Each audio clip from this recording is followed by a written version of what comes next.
Welcome to भाई की पढ़ाई सब्सक्राइबर, और जिन्होंने नहीं किया वो कर दो।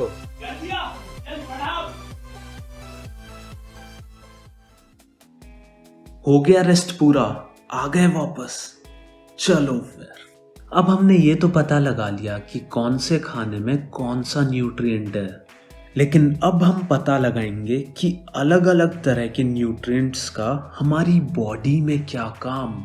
यारो, जैसे न्यूट्रिएंट्स अलग अलग टाइप के होते हैं, वैसे ही न्यूट्रिएंट्स के काम भी हमारी बॉडी में अलग अलग होते हैं। जैसे कार्बोहाइड्रेट का मेन काम है हमारी बॉडी को एनर्जी देना, और फैट का काम भी सेम है, एनर्जी देना।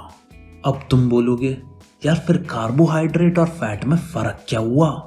तो भाइयों, इन दोनों का काम तो सेम है, लेकिन फैट्स में कार्बोहाइड्रेट से ज्यादा एनर्जी होती है। चलो एक एग्जाम्पल देखो। पहले जब भीम किरमाड़ा से लड़ाई करता है तब उसकी बहुत पिटाई होती है, क्योंकि उसने बस सिंपल रोटी और सब्जी खाई होती है, और हमारी रोटी और सब्जियों में कार्बोहाइड्रेट्स होता है। लेकिन जैसे ही भीम लड्डू खा लेता है तो उसमें बहुत ज्यादा एनर्जी आ जाती है, और फिर वो किरमाड़ा को पटापट पीटता है। यारो, लड्डू में बहुत ज्यादा फैट होता है, इसीलिए भीम में लड्डू खाते ही बहुत ज्यादा एनर्जी आ जाती है।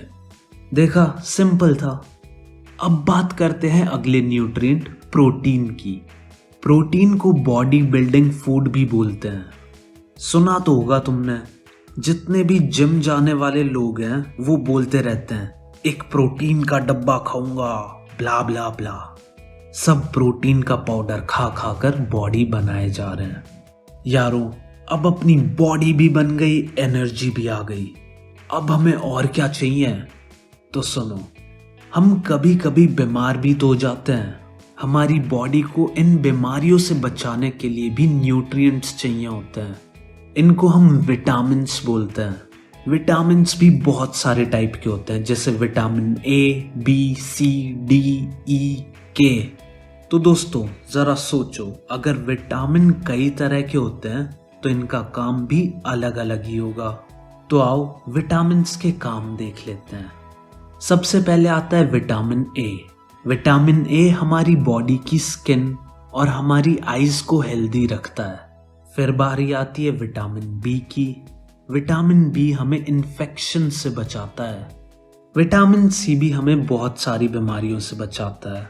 इसके बाद आएगा विटामिन डी। विटामिन डी हमारी बॉडी के कैल्शियम को यूज करने में हेल्प करता है, जिससे हमारी बोन्स और टीथ स्ट्रॉन्ग बनते हैं।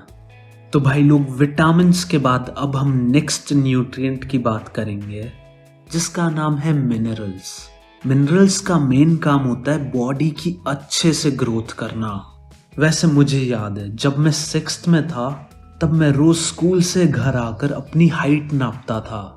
मम्मी मेरी हाइट पेंसिल लेकर दीवार पर मार्क कर देती थी। वो दिन भी क्या दिन थे।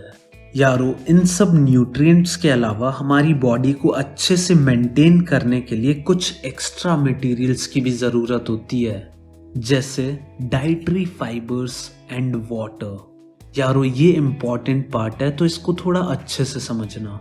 वैसे तो जो भी मैं कराता हूँ सभी इंपॉर्टेंट होता है, लेकिन इसे जरा एक्स्ट्रा ध्यान से समझना। डाइटरी फाइबर्स को हम रफेज के रूप में जानते हैं।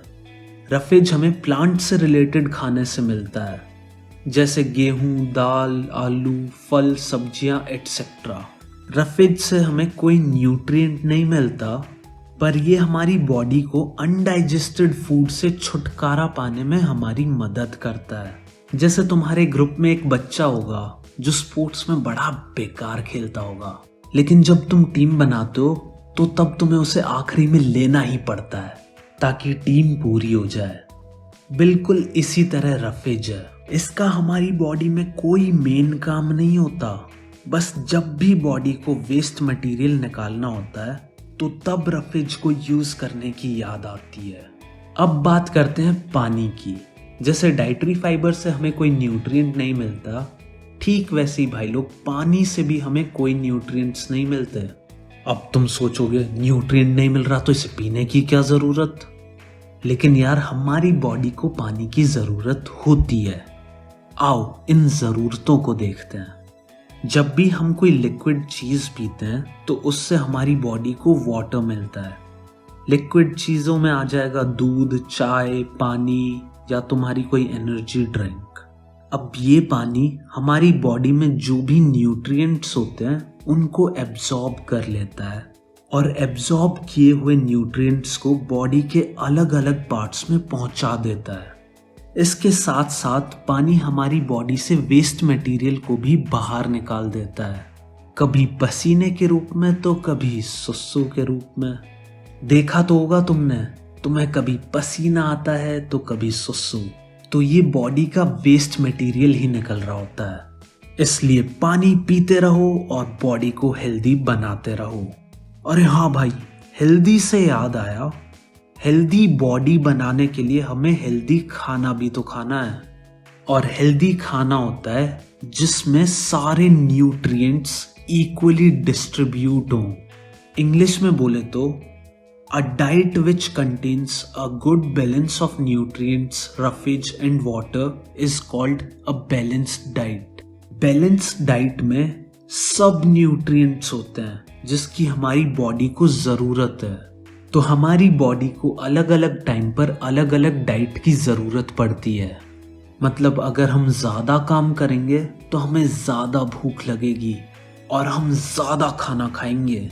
जैसे जब हम संडे सुबह को बाहर खेलने के लिए चले जाते हैं और फिर पूरा दिन खेलने के बाद वापस घर आते हैं, तब हमें बहुत भूख लग रही होती है। लेकिन यार आजकल तो कोई बाहर खेलने ही नहीं जाता, सब फ्री फायर में लगे पड़े हैं। तो भाई लोग, अगर तुमको मस्त बॉडी बनानी है और अपनी पड़ोसन को इम्प्रेस करना है तो छुट्टी वाले दिन मस्त बाहर खेला करो और घर आकर मस्त बैलेंस्ड डाइट लिया करो।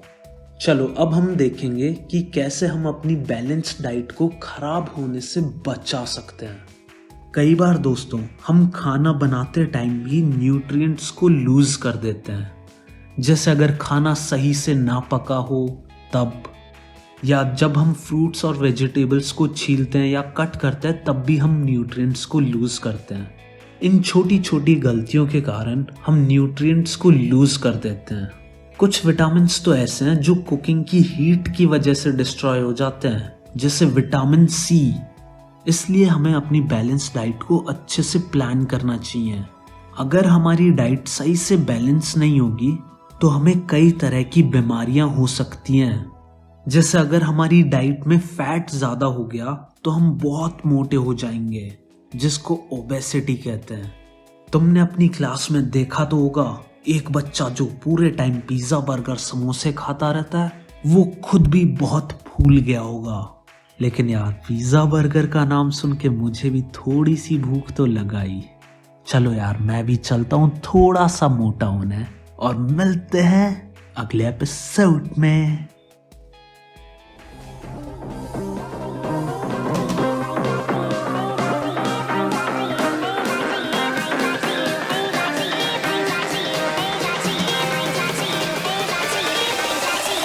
Cracking.